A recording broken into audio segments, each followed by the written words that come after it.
नमस्कार, मैं हूं दिनेश कुमार और आप देख रहे हैं सुरभि सलोनी। हम इस समय महाराष्ट्र में हैं और महाराष्ट्र में उत्तर प्रदेश और महाराष्ट्र के बीच सेतु का काम कर रहे कई लोग पूरी सक्रियता से, पूरी निष्ठा से अपने कर्तव्यों का निर्वहन कर रहे हैं और उन्हीं में से वरिष्ठ पत्रकार प्रभुनाथ शुक्ला जी मेरे साथ हैं। प्रभुनाथ जी मुंबई सहित उत्तर प्रदेश सहित पूरे देश के अखबारों में लिखते हैं और बड़ी मजबूती से लिखते हैं।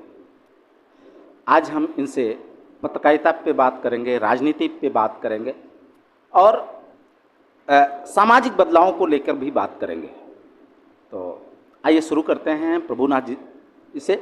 और सबसे पहला सवाल, सर, वर्तमान पत्रकारिता को आप किस तरह से देखते हैं?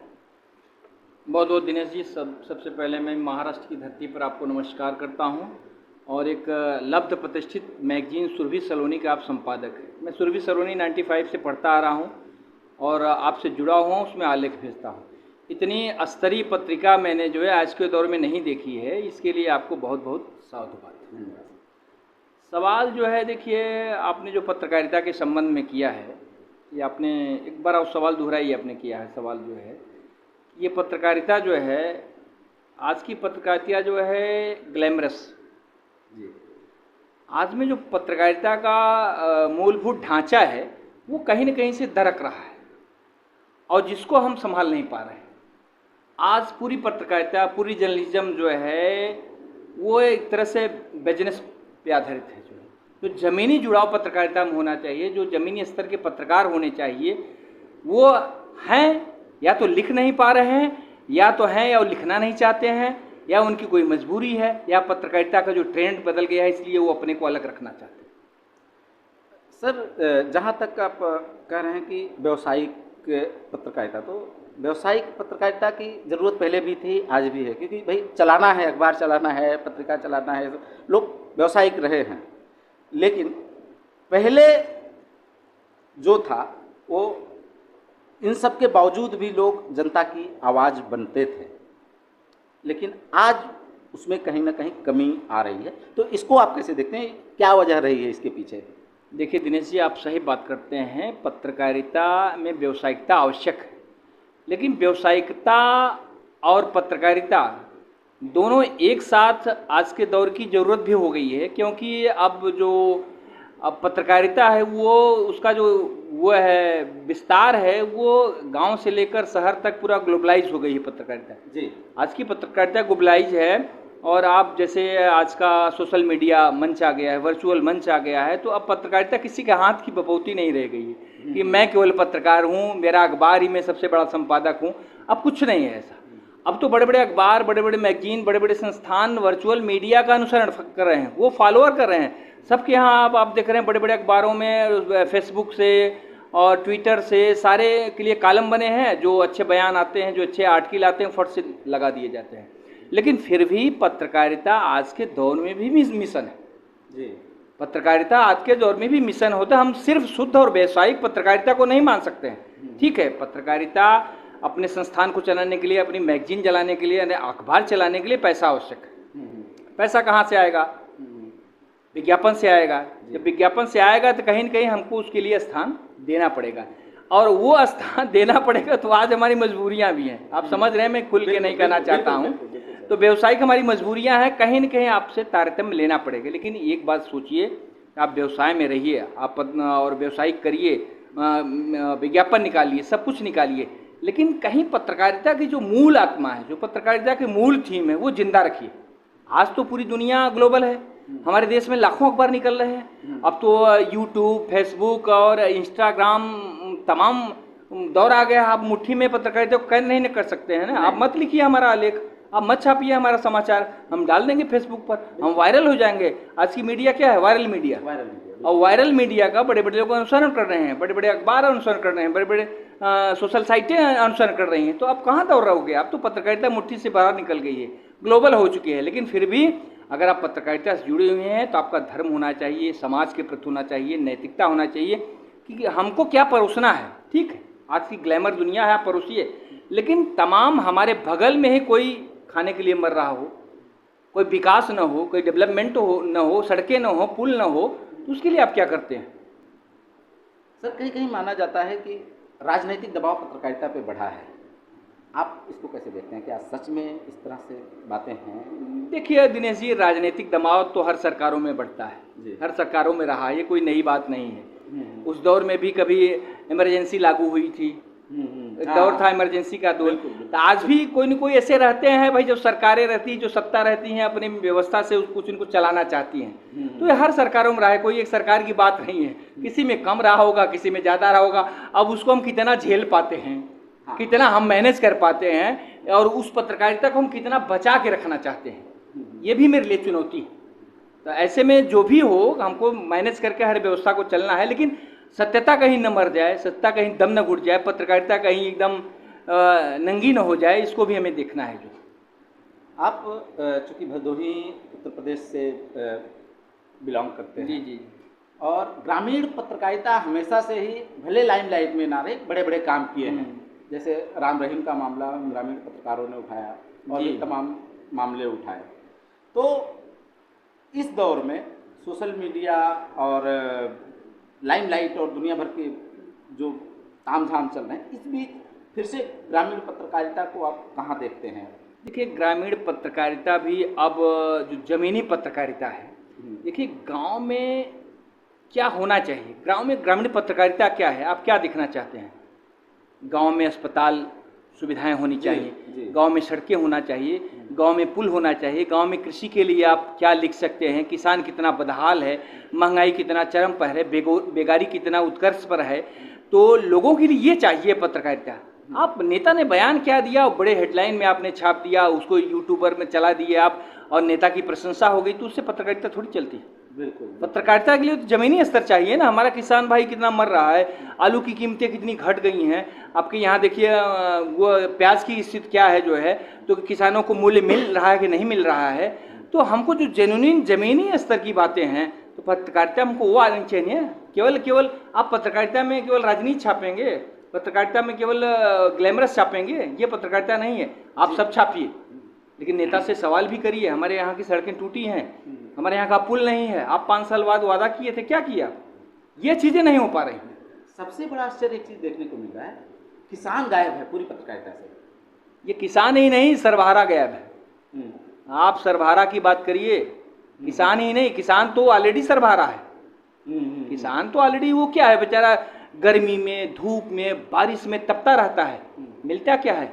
हम आलू पैदा किया किसान, तो उसको मूल्य मिल रहा है। तमाम जगह प्याज की खेती चलाई जा रही है। लॉकडाउन में स्ट्रॉबेरी, गोभी, तमाम ऐसी फसलें थी जो किसानों ने जोत दिया।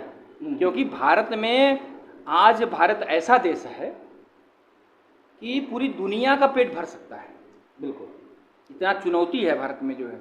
रसिया यूक्रेन युद्ध के बाद विश्व में खाद्यान्न संकट उत्पन्न हुआ है, लेकिन अगर भारत चाहे तो पूरी दुनिया का भर सकता है पेट। 48 की गवर्नमेंट प्रयास किया है, मोदी की सरकार ने किसानों की आय दूना करने के लिए प्रयास किया है। लेकिन जो मुद्दे होने चाहिए, किसान एक बीघे में, मैं खुद किसान हूँ, गांव से आता हूँ, और आपसे मैं बताऊँ, आप विश्वास नहीं करेंगे, एक बीघे खेती में 18 से 20 हज़ार रुपये की लागत आ रही है, और अगर किसान जोड़ लेगा तो जीरो में है। इस साल थोड़ी गेहूं की कीमत उसको अच्छी मिली है, धान की कीमत भी अच्छी मिली है, लेकिन आप सरकार को ये चाहिए, हमको बाजार चाहिए। हमने आलू पैदा किया, प्याज पैदा किया, सब्जी पैदा किया, तो एक रेट निर्धारित हो, किसान की कीमत को इससे नीचे कोई नहीं ले सकता है। पता चला हमारा गेहूँ 3000 रुपये सरकार ने समर्थन मूल्य घोषित किया है, और जो गांव का वो बिचौलिया है वो आके हमारा 2000 में गेहूँ ले रहा है। क्योंकि मार्केट जाने के लिए, जैसे मैं 5 बोरे गेहूँ बेचना चाहता हूँ, कोई 500 बोरे बेचना चाहता है, तो मेरे लिए तो 5 बोरे ही पर्याप्त है ना किसान के लिए। तो उसके लिए भी ऐसी व्यवस्था हो गांव में, सरकार ऐसा ध्यान दे, उस 5 बोरे गेहूं और चावल बेचने वाले किसान के लिए भी सुविधाएं हों, उसको कहीं भटकना ना पड़े। जैसे सार्वजनिक वितरण प्रणाली है, सीधे किसान जो पैदा करता है, आप सार्वजनिक वितरण प्रणाली से किसान को जोड़ दीजिए। गाँव में जितने किसान हैं, चावल, धान, गेहूँ जो पैदा कर रहे हैं, वो PDF प्रणाली से जोड़ दीजिए। जब तक गाँव में अनाज है, आप PDF प्रणाली में वितरण करवा लिए। इससे क्या होगा, सिस्टम आपका जो IFC गोदामों में जाता है, ट्रांसपोर्टिंग का खर्च बचता है, ये सारा बचेगा। अनावश्यक पैसे क्यों जाएंगे? आप इस पर क्यों नहीं ध्यान देते हैं? क्यों पीसीएफ सेंट्रल पूल, केंद्रीय पूल में जाता है फिर वापस आता है, कितना ट्रांसपोर्टिंग चार्ज हो जाता है। जी जी। तो इस पर व्यवस्था होनी चाहिए। सर ये हम पत्रकारिता पे बात कर रहे हैं, हम राजनीति पे बात कर समाज में नैतिक मूल्य जो है इस समय कहीं ना कहीं कई तरह से बिखरते हुए हैं। दिनेश जी, समाज में नैतिक मूल्य तो बिछड़ेगा ही। हम पड़ोसी को देख ही नहीं रहे हैं, हम अपनी बात करते हैं तो क्या होगा? हम नैतिकता पूरी तरह बिखर जा रही है। अगर हम जरा सी नैतिक होते, क्या देश में करप्शन होते, देश में घोटाले होते, देश में बड़े बड़े राजनेता जेल जाते, सीबीसीआईडी आईडी जांच करती? एक शोर है तो कहीं ना कहीं अगर सीबीसीआईडी आईडी आपके पीछे पड़ रही है, क्यों पड़ रही है? क्या आपने घोटाला किया है? अगर नहीं किया है तो क्यों पड़ रही है? उसकी भी एक पारदर्शिता होनी चाहिए। सरकार पर आरोप लगते हैं, सत्ता पक्ष पर आरोप रखते हैं कि ईडी का दुरुपयोग किया जा रहा है। तो दुरुपयोग तो एक ही सरकारों में नहीं, हाँ सब में हुआ है, सब में दुरुपयोग हुआ। लेकिन अब हो सकता है आप करप्शन ज़्यादा हुआ है और ईडी लपट गई हो आपके पीछे, तो ज़्यादा वो करप्शन दिख रहा है, तो ऐसी बात नहीं है। लेकिन आम आदमी कितना करप्शन कर रहा है? मैं 10,000 का लोन लूँगा तो मेरे पीछे तहसील प्रशासन लग जाएगा, वसूली नहीं हुई है उसमें डाल दिया जाएगा, और अगर कोई 9,000 करोड़ लेके भाग जाता है तो उसका कुछ नहीं होने वाला है। तो इस पर भी ध्यान देना है। किसान जो ले रहा है वो उस लायक है कि नहीं बेचारा, वो अदा कर पाएगा कि नहीं कर? अगर नहीं कर पा रहा है तो आप माफ़ कर दीजिए ना। किसानों की आत्महत्या देश में लगातार बढ़ रही है, तो ज़मीन पे जो काम होना चाहिए वो जरूरी है। सरकार कर रही है काम, ऐसा नहीं है, लेकिन अभी बहुत कुछ सुधार की आवश्यकता है, इतना आसान काम नहीं। एक और सवाल पत्रकारिता से कि इसमें खूब पत्रकार हो गए हैं, सोशल मीडिया का युग है, पत्रकारिता लोग खूब कर रहे हैं, बढ़िया वो कर रहे हैं, फोटो खींच रहे हैं, वीडियो बना रहे हैं और वो कर रहे हैं। लेकिन पत्रकारिता में कहीं ना कहीं कुछ ज़्यादा ही किसी एक के पीछे भागने का चक्कर चल गया है। देखिए दिनेश जी, ये बात आपकी मैं मानूंगा। मैं खुद ही रिपोर्टिंग की भीड़ से अलग रखना चाहता हूँ, क्योंकि अब हम लोग थोड़ा एजेड हो गए हैं और इतना धक्का मुक्की सह नहीं पाते। आजकल जो सोशल मीडिया का दौर आ जा गया है, इतने पत्रकार पैदा हो गए हैं कि ठीक है, आप अच्छी बात है, पत्रकारिता समृद्ध हो रही है, तकनीकी रूप से सशक्त हो रही है, पत्रकारिता का विस्तार फैला है, मजबूती आई है, लेकिन जो उसका मूल्य है वो गिरा है। मूल्य गिरा है। पत्रकारिता जो होनी चाहिए वो नहीं हो रही है। किसान परेशान है, नहर में पानी नहीं जा रहा है, वो पत्रकारिता आपकी नहीं बन रही है। एक राजनेता का इंटरव्यू धक्का-धक चल रहा है, कोई रेप की मामूली सी घटना हो गई, छेड़खानी की हो गई, आप दुनिया भर का उसको उठा ले रहे हैं। लेकिन इसके पीछे कारण क्या है? घटनाएं क्यों बढ़ रही हैं? हम नैतिक पतन हो गए हैं। छात्र स्कूलों में जा रहे हैं, वो कितना पढ़ाई में ध्यान दे रहे हैं। मैंने तमाम चीज़ें हैं पत्रकारिता के मूल्यांकन के लिए जो है वो निश्चित रूप से पत्रकारिता में गिरावट आई है। और इसका एक देन और है क्योंकि ये हमारे सामने खुला मंच आ गया है। जी जी। सोशल मंच, कोई भी आप यूट्यूब बना लीजिए, आप स्वतंत्र हैं। आप कोई निगरानी संस्था देश में जो है ऐसी नहीं है कि जो वास्तव में इस भीड़ को कम कर सके। और जो अच्छे पत्रकार हैं, जो लिखना पढ़ना जानते हैं, वो बेचारे अपने को एक सीमित दायरे में रखना चाहते हैं, क्योंकि भीड़ से वो ज़्यादा भिड़ना नहीं चाहते हैं, भीड़ से अलग रहना चाहते हैं। लेकिन जो दे रहे हैं वो वही दे रहे हैं जो है, क्योंकि भीड़ में अब वो पत्रकारिता का मज़ा नहीं रह गया है। सर एक सवाल, अंतिम सवाल, कई ऐसे युवा हैं जो खूब सीखना भी चाहते हैं, पत्रकारिता में भी सीखना चाहते हैं, और क्योंकि आप वरिष्ठ हैं तो उनके लिए क्या कहेंगे, मतलब किस तरह? देखिए दिनेश जी, पत्रकारिता एक ऐसा पेशा है, जीवन ही एक ऐसा जीवन है, लाइफ इज स्ट्रगल, जीवन संघर्ष है। आप अंतिम सांस तक विद्यार्थी बनिए जी, आप गुरु मत बनिए। अगर आप विद्यार्थी बनिए माने कि लर्न करिए, आप कहीं भी जाइए, देखिए भीड़ में है, आपके लिए 24 आवर्स पत्रकारिता है। बिल्कुल। आपके विजन में पत्रकारिता होनी चाहिए, आपकी निगाहों में पत्रकारिता होनी चाहिए। पत्रकारिता हो क्या, लोकल में चल रहे हैं आप, क्या पत्रकारिता देखिए, लोकल में कैसी आपको दिखेगा, कहाँ क्या दिक्कत हो रही है और क्या दिक्कतें हो रही हैं, क्यों दिक्कतें हैं, कारण तलाशिए। केवल आपने 5W1H के पीछे मत रहिए। 5W1H तो आपका मुख्य कारण है, लेकिन उस 5W1H के पीछे जो हेडलाइन आप लगा रहे हैं उसका विश्लेषण भी दीजिए और खबर को ऐसा उठाइए कि जब तक उस मुद्दे का आप अंत न कर लें। बिल्कुल।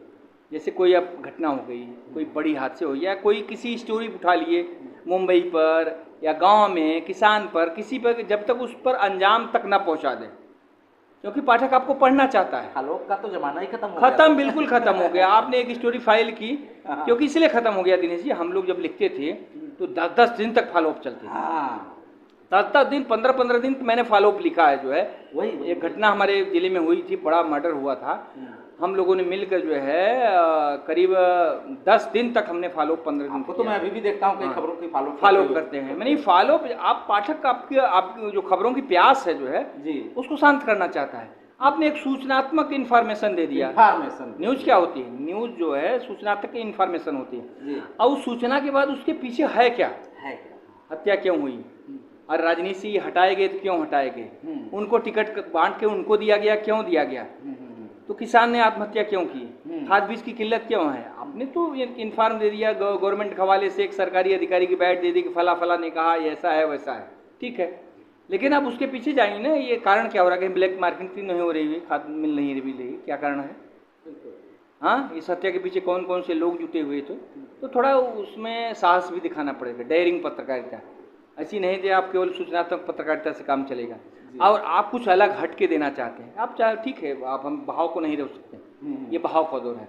हम नहीं कहते मैं अच्छे बड़ा पत्रकार हूँ, मैं नहीं कहता हूँ, मैं लेकिन सीखता हूँ, किताबें पढ़ता हूँ, अखबार पढ़ता हूँ, देश के अखबार मेरे व्हाट्सएप पर आते हैं। तो आप पढ़िए, पहले बड़े बड़े अखबार पढ़िए, जनसत्ता पढ़िए, नवभारत टाइम्स पढ़िए, भास्कर पढ़िए, हरिभूमि पढ़िए, सामना पढ़िए। मैंने जितने अखबार में, मैं किसी का विशेष तौर पर नाम नहीं लेना चाहता हूँ, कि मैंने आप अखबार पढ़िए, आप अखबार में क्या लिखा है। आप अपने लोकल एरिया के हैं तो बड़े बड़े अखबार पढ़िए, जैसे हमारे उत्तर प्रदेश से बड़े अखबारों में दैनिक जागरण है, अमर उजाला है, हिंदुस्तान है, आज है, सहारा है, तो तमाम ऐसे अखबार हैं जो है, तो आप पढ़िए उनको ना। बिल्कुल, आप क्या लिखना चाहते हैं, सीखने की बहुत, और वरिष्ठ लोगों से संपर्क में रहिए ना। यस यस, आप गुरु मत बनिए। गुरु बनने का, आप गुरु बन जाएंगे तो काम बिगड़ जाए, क्योंकि आपको ज्ञान नहीं मिल गया, क्षमता आपकी नहीं उभर पाएगी। तो कहने का मतलब ये है, आप समझिए पत्रकारिता क्या है। हमने पत्रकारिता में पीजी स्तर का मैंने डिप्लोमा लिया है, ग्रहण किया है। मैं खुद हिंदी साहित्य और ज्योग्राफी से एमए हूँ। जी जी जी। तो आपके पास जब तक पत्रकार एक अच्छा ज्ञानी होता है, हाँ बिल्कुल। आजकल तो आपको पत्रकारिता देख रहे हैं कि अब शिक्षा पर क्या अब मैं बोलूँ जो है क्या, मैं कहना नहीं चाहता हूँ कमेंट में कि कितनी शिक्षा है, शब्दों का ज्ञान नहीं है, अब प्रूफ रीड नहीं है। बड़े बड़े अखबारों में, बड़े बड़े अखबारों में, क्योंकि वो वहाँ कार्यालयों में जो प्रूफ रीडर की पोस्ट होती थी उसको खत्म कर दिया गया। केवल वो अब जो लेवल के, ग्राउंड लेवल के रिपोर्टर हैं, उनसे सारी उम्मीद की जाती है आप पूरा सजाए मैटर भेजो, और उसको केवल चस्पा कर। अब वो जल्दबाजी में मैटर भेज दिया, सारी गलतियाँ, स्वाभाविक है, त्रुटियाँ हो जाती है। अब गूगल है, बोलने का जमाना है, बोल के टाइपिंग हो रही है, तो कहीं न कहीं से वो कन्वर्टिंग में मिसिंग हो जाती है। जी। तो अगर वही प्रिंट हो गया, बड़े बड़े अखबारों की बात कर रहा हूँ, और तब इसके बाद जब बड़े अखबार जैसे गलतियाँ करते हैं, पहले एक जमाना दौर था, जनसत्ता में प्रभाष जोशी जी संपादक थे, हिंदी सीखनी है तो जनसत्ता से सीखिए। बिल्कुल बिल्कुल सर। तो अगर आपको पत्रकारिता करनी है तो साहित्य पढ़िए, अखबार पढ़िए, अपने गुरुओं को पढ़िए, लोगों को पढ़िए, अच्छे पत्रकारों को पढ़िए, तब आप अच्छे पत्रकार बन सकते हैं। केवल आप बिल्ला टांग लिए, कार्ड टांग लिए तो पत्रकार बन गए, और कहीं भी मैं पत्रकार हूँ, ये कहना तो शर्म आता है आजकल कि मैं पत्रकार हूँ। बिल्कुल बिल्कुल। हाँ, क्योंकि अब वो दौर नहीं रहा। अब समाज में पत्रकारों की वो जो है, उस जैसा सम्मान नहीं है पत्रकारों का, नहीं है, जो होना चाहिए था। इसकी वजह यही है, पहले तो गांधीवादी वो झोला टांग के पत्रकार चलते थे, टोपी लगा के चलते थे, ना सम्मान होता था, खादी पहन चलते थे, पत्रकार आए। आज़ादी की लड़ाई में वो दौर भी था, जब यहाँ महाराष्ट्र की धरती से आपके वो पूना से वो ये जो मराठा और वो निकलता था, केसरी, हाँ, बाल गंगाधर तिलक जी निकालते थे। जी। वो साइक्लो स्टाइल में, तब का 1905 में जब अंग्रेजों में बंगाल में गदर हुआ था, तो यहाँ रेंड की अब जब हत्या हुई थी, तो वो तिलक ने यहाँ साइक्लो स्टाइल से अखबार बंगाल पहुँच गया था। आज का दौर तो पूरी दुनिया में हैंड में पत्रकारिता है, लेकिन कहीं क्रांति नहीं है, सब जगह शांति है। सही बात है। तो कहने का मतलब है आप सीखिए, आप जब तक सीखेंगे नहीं, ठीक है भीड़ है, भीड़ में भी आप अच्छे हैं, अच्छे बन सकते हैं, अच्छा आप दिखते हैं, आपको सम्मान कर सकते हैं, लेकिन ये आपकी एक क्वालिटी होनी चाहिए। जी। क्वांटिटी आप में क्या है, क्वालिटी आपकी है। बाजार में वही, बाजार भीड़ तो है, लेकिन बाजार में बहुत भीड़ है, लेकिन जो ब्रांडेड है लोग उसी को लेते हैं। उसी के तो ब्रांड बनिए, पढ़ना जर्नलिज्म, जरूरी है। हाँ, ब्रांड बनने के जर्नलिज्म में ब्रांड जरूरी है, तो आप पढ़ना सीखिए। सर बहुत बहुत धन्यवाद हमसे बात करने के लिए, दिनेश जी, और आपका बहुत अच्छा लगा। और नमस्कार। आपके इन बातों से मैं चाहूँगा कि आने वाली पीढ़ी जो पत्रकारिता में आ रही है वो सीखे और अच्छी पत्रकारिता बहुत करे। बहुत शुभ सलोनी, महाराष्ट्र की धरती पर आपका विशेष विशेष अभिनंदन और धन्यवाद।